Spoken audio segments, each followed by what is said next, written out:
इस वीडियो में हम स्टैटिक्स या सांख्यिकी को समझने का प्रयास करेंगे।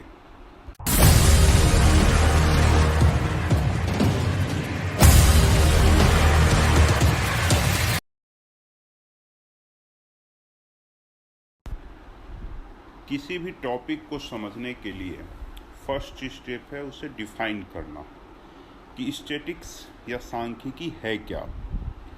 विकिपीडिया स्टैटिक्स को डिफाइन करता है, statistics is the discipline that concern the collection, organisation, analysis, interpretation and presentation of data. Don't worry about the technical jargon. We would be exploring all the terms in the following topic. इस video का मकसद statics जैसे मज़ेदार field को लोगों तक पहुंचाना है, जिससे हम सब स्टैटिक्स अवेयर हो सके, जो हमारे सोसाइटी को एक नई ऊंचाई तक ले जाने का कैपेसिटी रखता है। सोसाइटी के साथ साथ यह हमारे करियर को भी नई ऊंचाई प्रदान कर सकता है। अल्बर्ट आइंस्टीन साहब कहते हैं, if you can't explain it simply you don't understand it well enough. कि अगर आप किसी टॉपिक को सिंपल वे में या आसान तरीके से नहीं समझा सकते तो इसका मतलब है कि आपने इस टॉपिक को समझा ही नहीं। तो अगला स्लाइड स्टैटिक्स को फन वे में डिफाइन करेगा। स्टैटिक्स या सांख्यिकी वह मंच प्रदान करता है जहां आंकड़ों के साथ खेलने की कलाएं सीखी जाती है। स्टैटिक्स का एक तीसरा डिफिनेशन भी है जो इसका कैपेबिलिटी बतलाता है। Statistics is the science of changing your mind. इसे आप ऐसे समझ सकते हैं, चुनाव के समय जो एग्जिट पोल न्यूज़ चैनल पे दिखाया जाता है वो स्टैटिक्स का ही एक एप्लीकेशन है। तो डाटा के बारे में कहा जाता है, everything our senses perceive is data. कि हमारी इंद्रियां जो कुछ भी देखती है, सुनती है, वो सब डाटा है। तो data is the collection of facts such as number, words, measurement, observation और जस्ट डिस्क्रिप्शन ऑफ थिंग्स। तो हम जो कुछ भी सेंस करते हैं कुछ समय के बाद उसे हम भूलने लगते हैं। इसीलिए हमें डाटा को कलेक्ट करना पड़ता है, उस डाटा को रिटेन में रखना पड़ता है। इसी को जस्ट स्लाइड में लिखा गया है कि if you close your eyes do you remember every details of what you just saw. तो आंसर है नहीं। तो इसीलिए हम लोग डाटा को कलेक्ट करते हैं और उसे लिखते हैं। अभी कुछ दिनों पहले किसी आर्टिकल में लिखा गया, data is the new oil. कि अब डाटा का इतना इम्पोर्टेंस है कि ये तेल के बराबर इसको कंपेयर किया गया और किसी किसी केस में तो उससे ज़्यादा ही बताया गया। कि जैसे ऑयल, पहले क्रूड ऑयल निकलता है, उसको प्यूरिफाई करते हैं तो उससे डिफरेंट जो है पेट्रोलियम, प्लास्टिक्स, केमिकल ये सब बनाया जाता है। इसी तरह हम लोग को अनस्ट्रक्चर्ड या अनऑर्गेनाइज्ड डाटा मिलता है, उसको हम लोग क्लीन करते हैं और फिर उससे इंफॉर्मेशन गैदर करते हैं। और वो एक आज के डेट में ऑयल से भी कीमती आइटम उसे माना गया है। इसे डाटा को ऑयल से भी आगे न्यूक्लियर पावर से कंपेयर किया गया है कि ऑयल तो एक समय ऐसा होगा कि ख़त्म भी हो जाएगा, उसका शॉर्टेज होगा, लेकिन इसके बारे में कहा कि ये न्यूक्लियर पावर है जिस कभी भी ख़त्म नहीं हो सकता। अब इस स्लाइड में आप देख सकते हैं कि 2010 से लेके 2020 में 10 वर्षों में डाटा जनरेशन 5000% का ग्रोथ दिखाता है। तो इससे ये है कि स्टैटिक्स या डाटा जो उस पर बेस्ड है कितना इम्पोर्टेंस रखता है। और आज की डेट में आप सुनते होंगे data scientist, data journalist, data analyst, big data, AI और डीप लर्निंग, ये सब करियर 21st सेंचुरी का सबसे जो है टॉप कैरियर में गिना जाता है। ओवरऑल स्टैटिक्स को दो ब्रांच में डिवाइड करते हैं। फर्स्ट है डिस्क्रिप्टिव स्टैटिक्स और सेकंड इन्फेरेंस स्टैटिक्स। जैसा कि नाम से ही क्लियर है, डिस्क्रिप्टिव स्टैटिक्स, इसमें हम एक डाटा सेट को डिस्क्राइब करेंगे, उसका डिस्क्रिप्शन निकालेंगे। और इन्फेरेंस स्टैटिक्स में उसके बेस पे एक कंक्लूजन निकालेंगे। किसी भी सैंपल छोटे से पॉपुलेशन के स्टडी को लार्ज पॉपुलेशन पे कैसे अप्लाई कर सकते हैं, वो इन्फेरेंस स्टैटिक्स में आएगा। और फिर इसका यूज AI या डीप लर्निंग में कैसे करेंगे, उसके बारे में देखेंगे। डिस्क्रिप्टिव स्टैटिक्स में एक डाटा सेट को कैसे रिप्रेजेंट करेंगे, उसका समरी क्या है, ये सब हम डिस्क्रिप्टिव स्टैटिक्स में देखेंगे। डिस्क्रिप्टिव स्टैटिक्स को फर्दर 2 पार्ट्स में डिवाइड किया गया है। फर्स्ट है मेजर ऑफ सेंट्रल टेंडेंसी और सेकंड है मेजरमेंट ऑफ डिस्पर्सन या variability. Measurement of central tendency, जैसा कि नाम से क्लियर है कि डाटा सेट अपने सेंटर की ओर या टुवर्ड्स कितना कंसंट्रेट है, उसके आसपास क्या है, उसका पोजीशन है, ये मेजरमेंट ऑफ सेंट्रल टेंडेंसी हुआ। इसको डिफाइन किया गया है measures of concentration of data, their relative location या position to represent a data set a 1 number summary. अगर किसी भी डाटा सेट को एक नंबर से रिप्रेजेंट करना होगा तो वो मेजरमेंट ऑफ सेंट्रल टेंडेंसी कहलाता है। जैसा कि एक ग्राफ से भी देख रहे हैं कि अगर एक डाटा सेट है तो उसमें कितना अपने सेंटर के पास है, वो इसमें ग्राफ में दिखाया गया है। मेजरमेंट ऑफ सेंट्रल टेंडेंसी में मीन, मीडियन और मोड आएगा। इसको आगे देखेंगे। तो मेजरमेंट ऑफ सेंट्रल टेंडेंसी को 3 टर्म में डिफाइन कर सकते हैं या 3 टर्म में बता सकते हैं, मीन, मीडियन और मोड।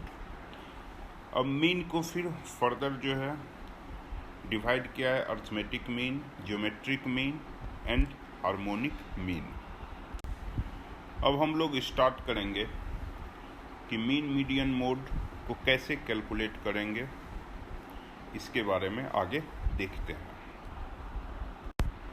तो फर्स्ट हम लोग मीन या इसी को अर्थमेटिक मीन को डिफाइन करेंगे। तो सिंपल एवरेज जो हम लोग निकालते हैं वही मीन या अर्थमेटिक मीन कहलाता है।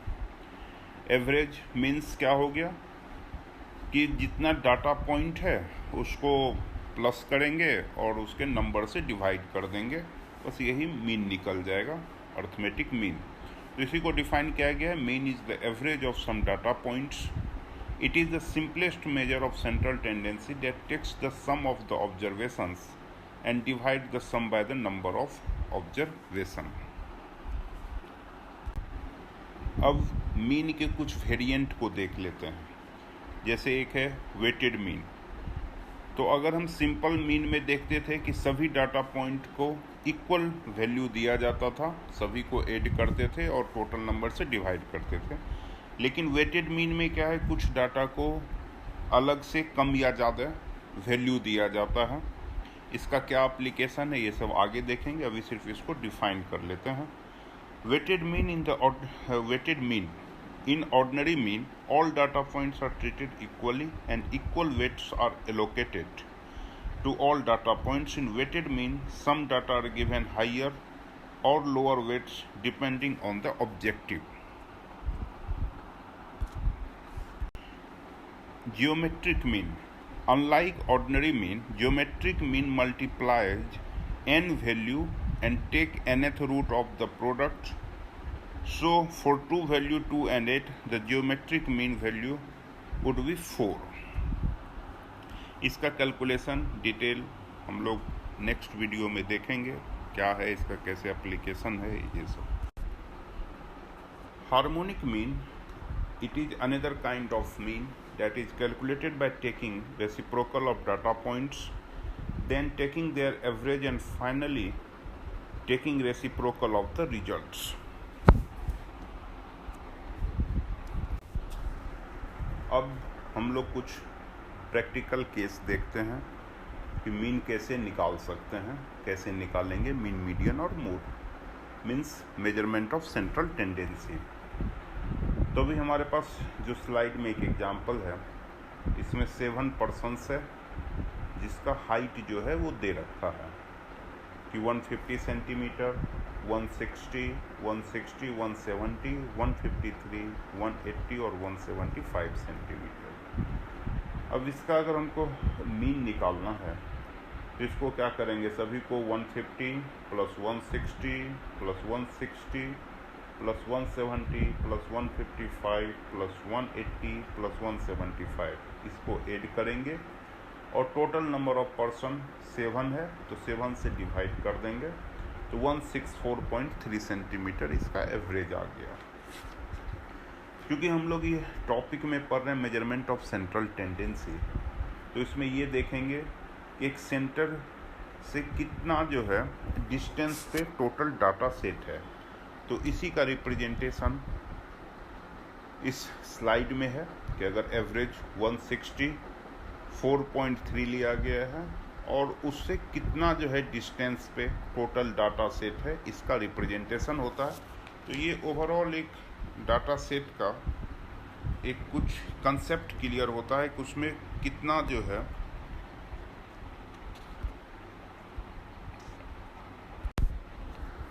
अब मीन का अगर लिमिटेशन देखना है कि सिर्फ मीन से अगर हम डाटा सेट को डिफाइन करते तो उसमें क्या प्रॉब्लम है, तो उसका सबसे जो एक ये है कि अगर आउटलायर्स कोई एक डाटा अगर काफ़ी डिफरेंस में आ गया, जैसे अगर 160 मान लेते हैं एवरेज है और कोई एक डाटा आ गया 100, तो फिर उसका मीन बहुत ज़्यादा वेरिएशन आएगा जो डाटा सेट को सही से रिप्रेजेंट नहीं करेगा। तो ये इसका एक आउटलायर्स बोला जाता है कि आउटलायर्स अगर आ गया तो फिर जो है मीन सही रिप्रेजेंटेशन डाटा सेट का नहीं करता है।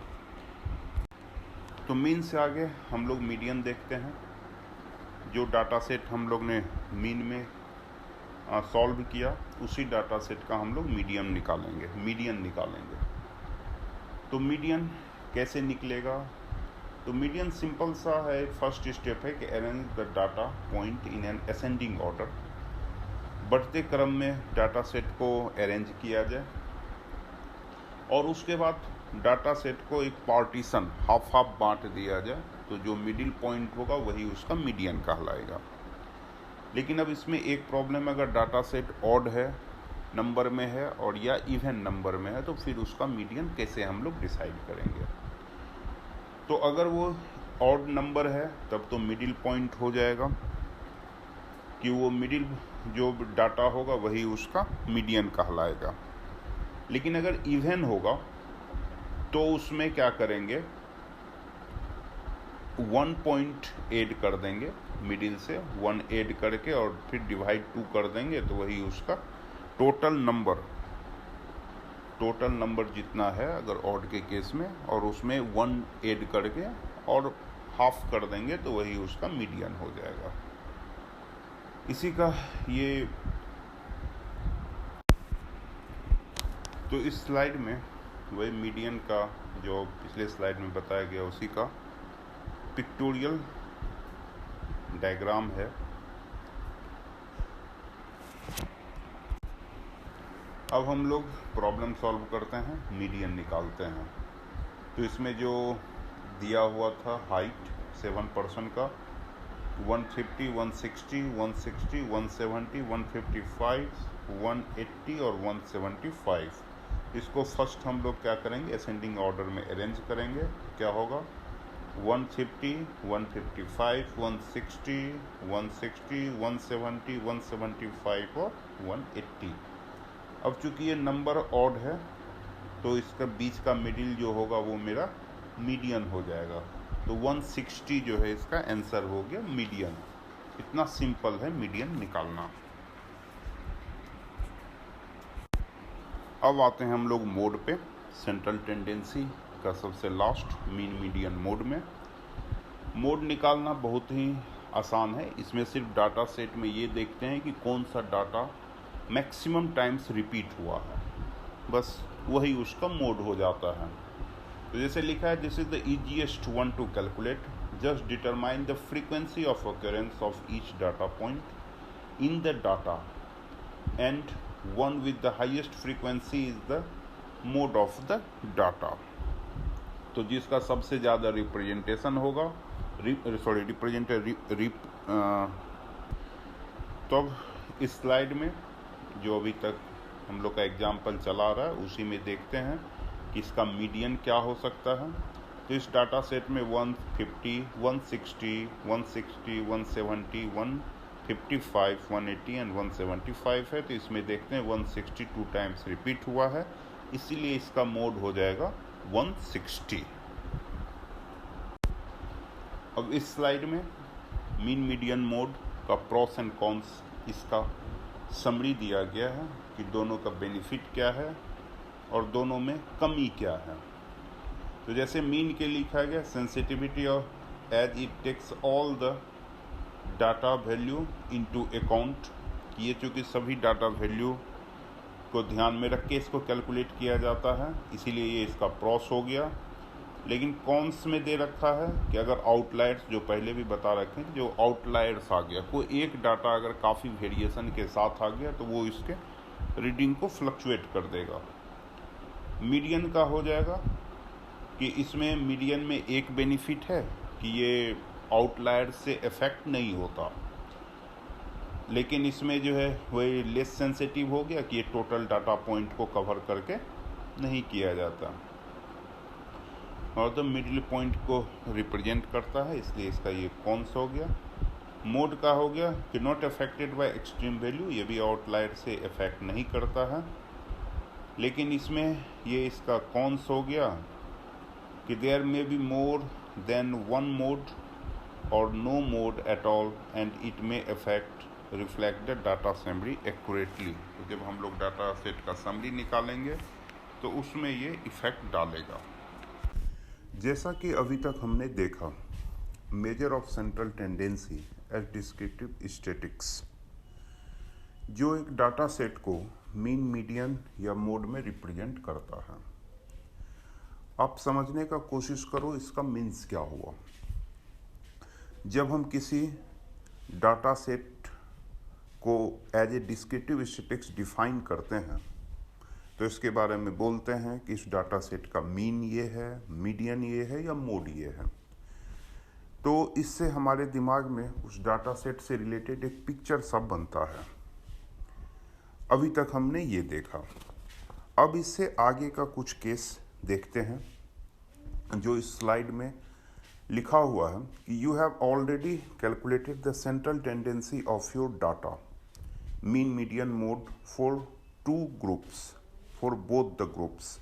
Sometimes it may happen that mean, median या mode are same for both groups. तो अभी तक एक डाटा सेट को हमने डिफाइन किया। मान लेते हैं कि दो डाटा सेट हमारे पास है, दो डाटा सेट को कंपेयर करना है, कुछ डाटा सेट के बारे में कुछ बताना है। तो ये कह रहा है कि हो सकता है कि दो डाटा सेट का मीन मीडियन मोड सेम हो, लेकिन जैसा कि हम अगले स्लाइड में देखेंगे कि दो डाटा सेट का मीन मीडियन मोड सेम रहने के बाद भी उसमें कुछ डिफरेंट सा लगता है। तो अब ये स्लाइड जैसे है, टीम ए और टीम बी दो डाटा सेट है, इसका मीन मीडियन मोड अगर निकालेंगे तो वो सेम है, लेकिन इस डाटा सेट को देखने के बाद एक अलग सा कुछ डिफरेंस सा दिखता है। इस दो डाटा सेट का मोड 14.1, मीडियन 15 एंड मीन 15 है। This indicates that if you adequately describe A distribution, sometime it may need more information than the measure of central tendency. Means अगर किसी डाटा सेट को कंप्लीट डिस्क्राइब करना है तो central tendency से आगे भी कुछ देखना होगा। यही पिक्चर में आता है मेजर ऑफ वेरिएबिलिटी या major of dispersion. Measure of dispersion provides mathematical tools to understand the spread of the data। कि मेजर ऑफ डिस्पर्सन जो है वो अब स्प्रेड ऑफ डाटा बताता है। मेजर ऑफ सेंट्रल टेंडेंसी था कि सेंटर के टुवर्ड्स कितना डाटा है, कंसंट्रेशन कितना ज़्यादा है उसका ये बताता है। और मेजरमेंट ऑफ वेरिएबिलिटी या डिस्पर्सन उसका स्प्रेड बताएगा कि डाटा सेट कितना स्प्रेड है। तो अब अगर किसी डाटा सेट को कंप्लीट डिस्क्राइब करना है तो उसका मेजरमेंट ऑफ सेंट्रल टेंडेंसी और मेजरमेंट ऑफ डिस्पर्सन दोनों देखना होगा। अब आगे देखेंगे मेजरमेंट ऑफ डिस्पर्सन में क्या क्या आएगा, क्या टॉपिक आएगा। मेजरमेंट ऑफ डिस्पर्सन को दो टाइप में डिवाइड करते हैं, एब्सोल्यूट मेजर और रिलेटिव मेजर। एब्सोल्यूट मेजर को फिर फर्दर 4 पार्ट्स में डिवाइड करेंगे, 4 टॉपिक में डिवाइड करेंगे, range, quartile deviation, mean absolute deviation and standard deviation. और रिलेटिव मेजर को 3 टाइप्स में डिवाइड करेंगे, coefficient of variation, coefficient of quartile deviation and coefficient of mean deviation. अब सबसे पहले हम लोग रेंज को डिफाइन करेंगे।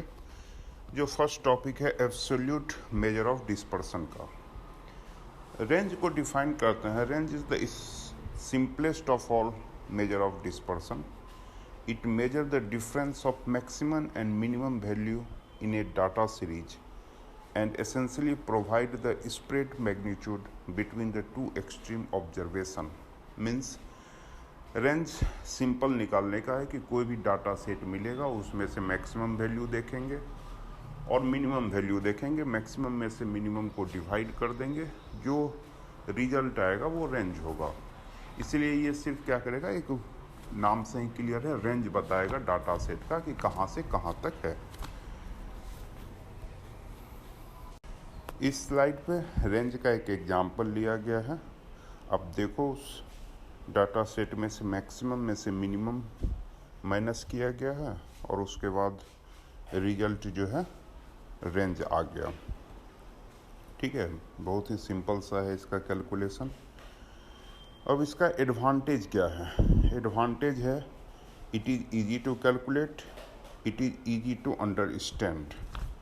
ठीक है, और डिसएडवांटेज है कि does not take into account all the observation. It is highly affected by sampling fluctuation. For example, if there is a series, ये सीरीज है और इसके आगे ये है, अगर इसमें सिर्फ एक 40 ऐड कर दे तो देखो इसका रेंज कितना वेरी कर जाएगा, 18 से 30 सिर्फ एक डाटा पॉइंट को चेंज करने से। तो ये इसका डिसएडवांटेज हो गया। अब हम लोग सेकेंड टॉपिक लेते हैं, इंटरकोरल्टाइल रेंज या कोरल्टाइल डेविएशन। तो इसको डिफाइन करते हैं। Interquartile range equally divides the distribution into 4 equal parts called quartiles. तो किसी भी डाटा सेट को 4 इक्वल भाग में डिवाइड कर देंगे, ठीक ना। और उसमें से क्या है कि फर्स्ट कोरल्टाइल जो 25% होगा, थर्ड लास्ट होगा और सेकेंड जो है मिडिल वन होगा। तो थर्ड में से फर्स्ट को माइनस कर देंगे तो वही इसका हो जाएगा इंटरकोरल्टाइल रेंज। तो अभी स्लाइड में देखते हैं the interquartile range the difference between third and the first quartile, और in other words interquartile range equals Q3 minus Q1। ये इसका सिंपल सा फॉर्मूला है। अब इसको कैलकुलेट कैसे करेंगे? तो सबसे फर्स्ट है कोई भी डाटा सेट मिले उसको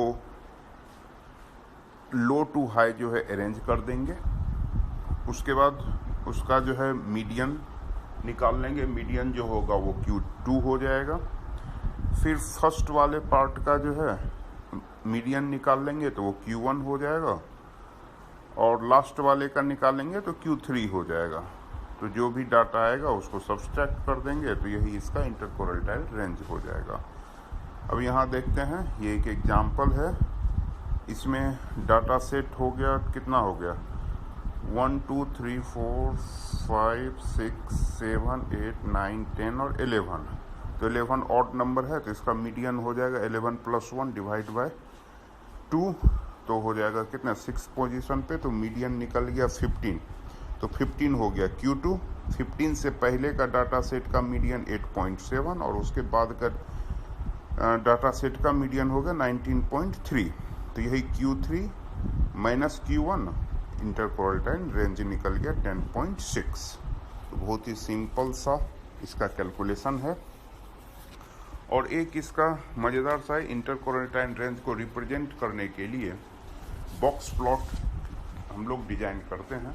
इसके बारे में आगे किसी वीडियो में हम लोग देखेंगे बॉक्स प्लॉट कैसे ड्रॉ करते हैं और इसका क्या इससे हम लोग जो है डाटा को पिक्चराइज करते हैं या विजुअलाइज करते हैं।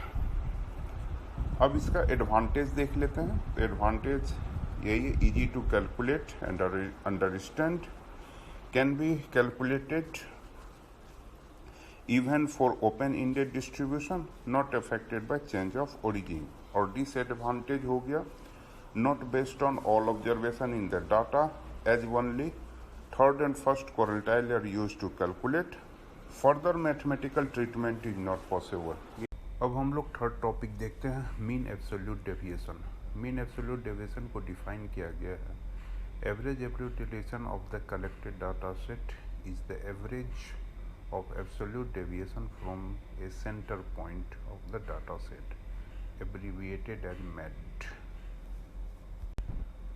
अब एक एग्जाम्पल सॉल्व करके देखते हैं जिससे ये क्लियर हो जाएगा कि एवरेज डेविएशन कैसे निकालेंगे। अब हम लोग फोर्थ टॉपिक देखते हैं, standard deviation. Standard deviation is defined as the square root of the average of sum of the square difference between the observation and the arithmetic mean। It is also known as root mean square deviation। तो ये standard deviation का definition हो गया। Standard deviation और mean, यही दो topic है जो स्टैटिक्स में सबसे ज़्यादा सुना जाता है, डिस्क्रिप्टिव स्टैटिक्स में। तो इसी को इस स्लाइड में लिखा गया है, standard deviation is the widely used measure of dispersion and together with arithmetic mean is the most common used to describe shape and scale of the data distribution. तो स्टैंडर्ड डेविएशन एक interesting topic है, इसको आगे हम लोग जो है कैसे कैलकुलेट करेंगे, क्या इसका फॉर्मूला है, ये देखेंगे। इस स्लाइड में स्टैंडर्ड डेविएशन का फॉर्मूला दिखा गया है। सिंपल ऐसे अगर समझे कि स्टैंडर्ड डेविएशन कैसे निकालेंगे, कोई भी डाटा सेट है उसका पहले मीन निकालेंगे, उस मीन से एक एक ऑब्जर्वेशन का माइनस होगा, फिर उसका स्क्वायर होगा और फिर उसका एडिशन हो जाएगा टोटल। इसको हम लोग आगे एक फॉर्मूले, एक कंप्लीट एग्जाम्पल भी देखेंगे और इसको प्रैक्टिस करना है जिससे ये बढ़िया से समझ में आए, क्योंकि सबसे ज़्यादा स्टैंडर्ड डेविएशन ही आगे मेजर ऑफ डिस्पर्सन में यूज होगा।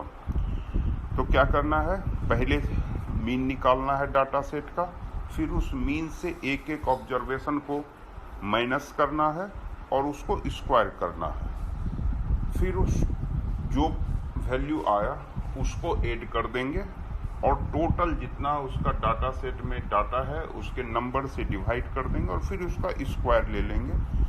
तो यही हो गया स्टैंडर्ड डेविएशन। अब स्टैंडर्ड डेविएशन का देखते हैं, इसके बारे में बोला गया है। So the standard deviation is a major of dispersion that satisfied most properties of an ideal measure of dispersion and hence is used widely। ये क्या है, डिस्पर्सन को सबसे बेस्ट तरह से डिफाइन करता है, इसीलिए सबसे ज़्यादा इसको यूज किया गया है। इसका एडवांटेज हो गया based on all observation, further mathematical treatment can be done, takes the sign of mean deviation into consideration independent of change in origin, least affected by change in sampling. और इसका disadvantage बस एक है, slightly calculate करने में ये difficult है और अफेक्टेड बाय चेंजिंग स्केल्स।